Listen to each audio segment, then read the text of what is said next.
Supreme Court overturns 40 years of precedent to trash public union agency fees. At the end of June, the Supreme Court dropped its expected ruling in Janus versus AFSCME, which garnered minimal discussion in mainstream press, despite likely having an enormous impact on our political system and many employees. Janus is in many ways a demonstration of the cumulative effect of the past 20 years of right-wing politics in this county and its continued war on labor unions, labor law, and agency fees.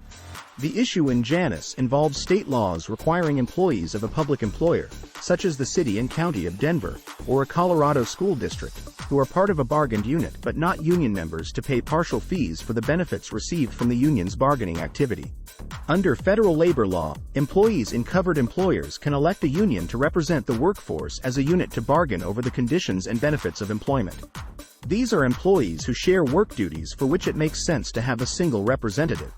If the employees within the unit vote in favor of union representation, then the union represents all employees within the unit, even if all employees do not voluntarily join the union. States handle this aspect in a couple ways.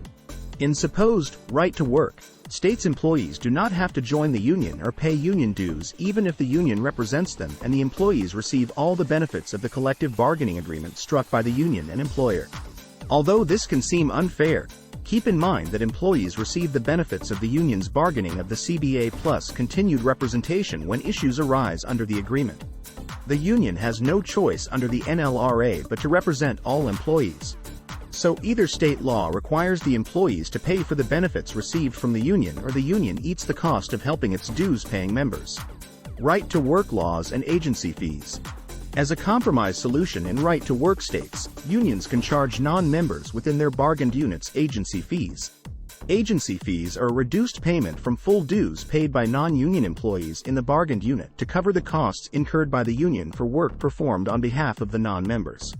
Payment of agency fees means the union receives at least compensation for work performed but does not collect full dues that might also be used for other union purposes, such as lobbying for employee-friendly laws or campaigning in representation elections in other bargaining units. The Supreme Court first approved the use of agency fees in public employment in Abood versus Detroit Board of Education in 1977, which itself draws from case law 20 years earlier holding the same position under the Railway Labor Act. Enter Janus. Janus is an employee of a state agency in Illinois who worked in a bargained unit and paid agency fees under state law. With the backing of right-wing and anti-union groups, Janus filed suit to avoid payment of agency fees.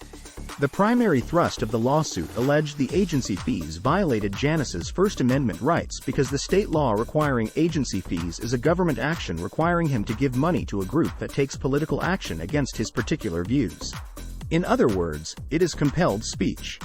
The lawsuit further alleged the agency fee issue is a matter of importance that rises to a First Amendment issue because the union's bargaining is a matter of public importance.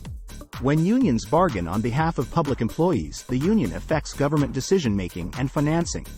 Therefore, the issue of agency fees is one of public concern and rises to the significance of speech protected by the First Amendment.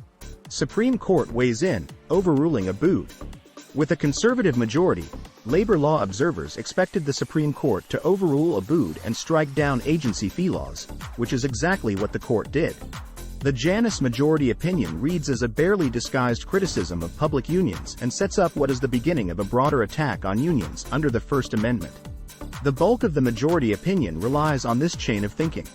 The First Amendment protects an individual from compelled speech on behalf of ideas with which the individual disagrees. Matters involving public employee compensation are budgetary issues and therefore significant enough that activity involving them implicate First Amendment protections. Agency fees contribute to the union's speech on those issues. If the individual disagrees with the union's position or tactics, then the individual is compelled to support disagreeable political speech. There is an exacting standard to analyze whether a law compelling speech violates the First Amendment. Now casually dismiss all the reasons why agency fees might not violate the First Amendment. The political impact of Janus. The drive to undermine public employee benefits and wages has led to greater growth in the importance and activity of public unions. The divide between political forces seeking to cut public employee compensation and public unions is blatantly partisan. By drawing funding away from the unions, the Supreme Court majority puts its thumb on the scales for their political allies. The reach of Janus is not just political for public unions. Diminishing the power and visibility of public unions will have the same effect on private employer unions. It will diminish resources available for other union fights like raising minimum wage and protecting employee benefits. Disabling public unions will allow politicians to cut state agency employment, which in turn will make regulatory enforcement of important laws less effective. It will also allow them to cut public employee pay and benefits, which in turn will lower compensation across all employers. In short, this is bad for employees everywhere.